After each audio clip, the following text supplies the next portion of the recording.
പേളിമാണി ലൈഫിനെ പറ്റി പറഞ്ഞൊരു സ്റ്റോറി ഉണ്ട്, ഒരു കുഞ്ഞി സ്റ്റോറി. എത്ര പേര് കേട്ടിട്ടുണ്ട് എനിക്കറിയില്ല. ഒരു നൂൽപ്പാലത്തിൻ്റെ കഥ. ആ സ്റ്റോറിയിൽ ഞാൻ ഇപ്പോൾ എത്തി നിൽക്കുന്നത്, ഞാൻ ആ നൂൽപ്പാലത്തിൻ്റെ മുകളിൽ നിന്ന് വീണു. ഞാൻ ഇപ്പോൾ ഒരു അൺഎംപ്ലോയിയാണ്, എനിക്ക് ജോലിയില്ല ഇപ്പോൾ. അപ്പോഴാണ് ഞാൻ അങ്ങനെ വീഡിയോ ഒക്കെ എടുക്കാനും പോസ്റ്റ് ചെയ്യാനൊക്കെ തുടങ്ങി, ഡെയിലി വ്ളോഗ് കാര്യങ്ങളൊക്കെ. പക്ഷെ ഞാൻ ഇപ്പം പതുക്കെ പിടിച്ച് കയറി ആ നൂൽപ്പാലത്തിൻ്റെ മേലെ വീണ്ടും എത്തിയാണ്.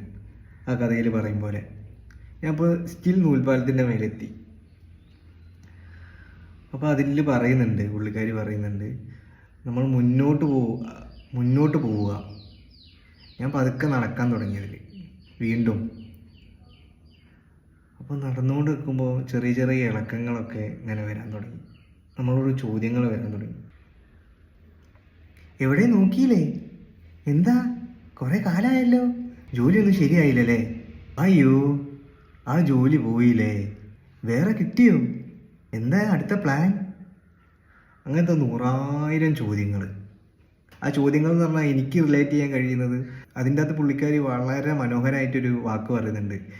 നമ്മൾ മുന്നോട്ട് പോകും തോറും പാലിങ്ങനെ ഇളകാൻ തുടങ്ങുന്നു, വേറെ റീസണുണ്ട്. അപ്പോൾ അതാ എനിക്ക് റിലേറ്റ് ചെയ്യാൻ കഴിയുന്നത്. ഞാൻ മുന്നോട്ട് നടക്കാൻ തീരുമാനിച്ച്, വരുന്നോർത്ത് വെച്ച് കാണട്ടെ. Okay, by.